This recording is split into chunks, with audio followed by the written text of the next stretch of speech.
Ndani sana nimewaita leo kwa sababu nataka tuzungumze.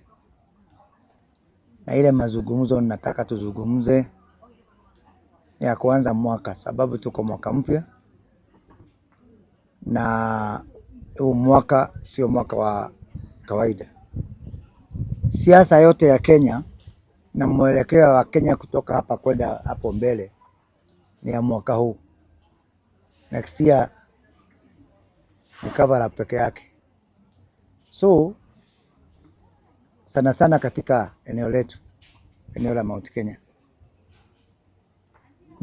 nimeona ni muhimu niwajulisha ya kwamba huu ni mwaka wa kujipanga. Na ni mwaka wa kujipanga kwa sababu maeneo mengine yote yatajipanga. Tumebakisha mwaka moja na nusu peke yake, lakini nusu ni ya kampeni ya mwisho. Kwa hivyo siasa ni mwaka huu. Na mimi naona kuna pahali tumepotea njia kama eneo. Mwanzo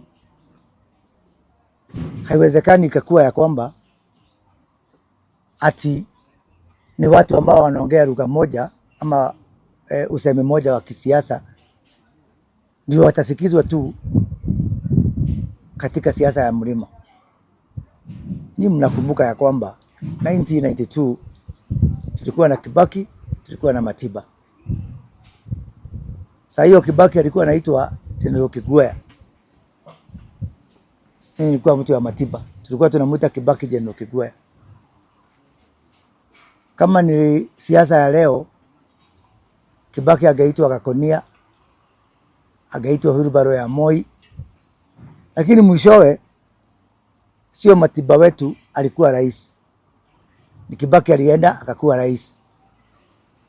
Kama angekuwa amemalizwa na hiyo siasa ya Gakonia, sijui Kunda Ngutume, Kibaki hangeendelea kuwa rais. Kama tungesikiza upande moja tu, upande wetu ambao sisi tulikuwa watu wa Matiba, hatungefika. Na so ni muhimu kila mtu asikizwe, tuchanganye maoni yote. Haiwezi kakuwa ati wewe mtu mmoja ndio uko right. Kwa sababu hata Matiba tukisema kama sio Matiba wengine wote ni Gakonia. Mwisho mtu aliyekuja kuokoa mlima na kuokoa Kenya ilikuwa Moi Kibaki, sio Matiba. Ndiye alifamaliza hiyo kazi. Kusonga mbele, Uhuru Kenyatta akakuja. Pia yeye tulikuwa tunamuita Gakonia ya Moi. Mimi nakumbuka mimi ndio nilianza vita ya kupiga Uhuru Kenyatta 1997. Aliposimama mbunge ya Gatundu. Mwishowe sio mimi nilikuwa rais. Mwenye alikuwa rais miaka 10 ni Uhuru Kenyatta. Kwa hivyo hawa watu kama tungewapiga tuwamalize wakati huo, hawangekuja kuokoa mlima yetu, hawangekuja kuokoa Kenya yetu. Na kwa hivyo ndio tumeona kwanza watu wakumbuke kitu kimoja. Uchaguzi ya 2027 itakuwa na candidate watatu kwa ballot. Mmoja anaitwa William Ruto. Mwingine anaitwa Kalonzo Musyoka. Mwingine anaitwa Fred Matiang'i. William Ruto sio Kamau. Matiang'i sio Njoroge. Kalonzo Musyoka sio Kimani. Wote sio wa jamii yetu. So sijui kwa nini watu wanakuwa excited. Sio ati kuna mtu mmoja wa eneo letu anasimama. So sisi wote, mwingine atakuwa anaona afadhali Matiang'i ako sawa, hakuna shida. Mwingine ataona Kalonzo ako sawa, hakuna shida. Wengine wataona William Ruto ako sawa, hakuna shida. Ikumbuke ya kwamba eneo letu kwa wakati huu hakuna mtu hata moja ambaye anaweza kuwa na ushindi atasimama kura ya rais na ashinde. Kwa hivyo tunapigania bure. Na kuna haja ya kila mtu akuwe na haki ya kufanya hesabu yake kulingana na vile hesabu inamuonyesha. Kwa sababu kama tukisema kwamba unaacha mtu ya kabila yetu ndio uchague mwingine, hiyo ni kitu kingine. Lakini mtu ambaye mwenyewe hawezi kusimama, kuna mmoja wao ambaye ako impeached, hawezi kusimama. So kama Rigathi Gachagua aganiambia kwamba anaweza kuchaguliwa, hiyo ni kitu kingine. Naweza kukaa chini na yeye nimuulize, unatupeleka wapi? Mwenyewe hasimami.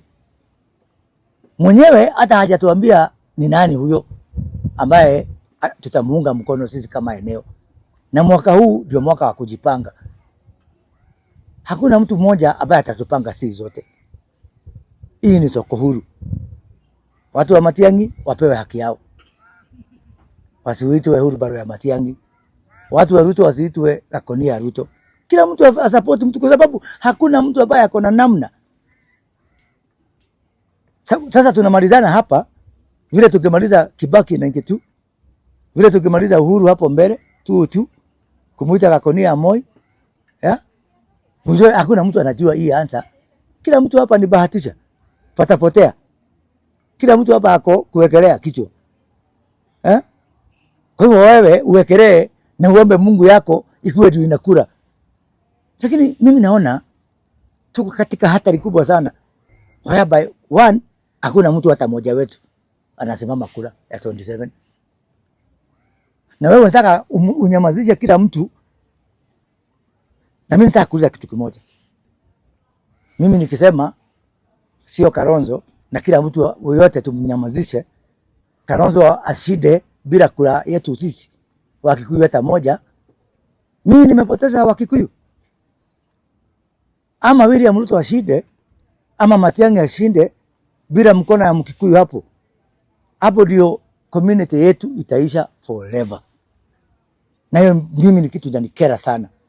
Sababu kila mtu akiongea, huyo ni ako na hii, huyo ako na hii. Tunahitaji tuwe na mjadala. Watu wa 1 term, 2 term, sijui whatever term, wakuwe na mjadala. Number 2. Hata katika hiyo, hata sasa nikisema nimfuate Rigathi Gachagua ama tumfuate sisi, huko kwake kwa huyo mpinzani, wenyewe hamuamini. Jubilee ni hurubaro. Na hiyo ndio ya Matiang'i. Anasema hiyo ndio hurubaro ya red. Kalonzo hana kura ya kutosha. Who is going to trust us? Nani atatuamini? Kila mtu ni mbaya. Kalonzo ni mbaya, hana kura ya kutosha. Matiang'i ni mbaya, ni hurubaro ya red. Moses Kuria ni mbaya, ni Gakoni ya Ruto. Ndini Nyoro ni mbaya sababu ati haja amaliza kusema kama anafuata Rigathi Gachagua. Mimi kwangu niseme hapa mambo mawili nikimaliza ndio nimwajibu maswali yenu. Kwangu mimi nataka kumsupport William Ruto kwa sababu moja peke yake. One reason. Uite selfish, personal. Mimi siyuko hapo. Kwa sababu kwa mwaka ya 2032 mimi nitawania kiti ya rais. Niko na miaka 6.5 ya kujipanga. Nijipange pole pole kwa serikali, nizunguke Kenya miaka 6, nijitayarishe ndio nisimame 2032. That is why nataka mtu ambaye atakuwa hapo miaka 5 peke yake. Kwa sababu mimi ukiniletea mtu wa miaka 10 si umenimaliza.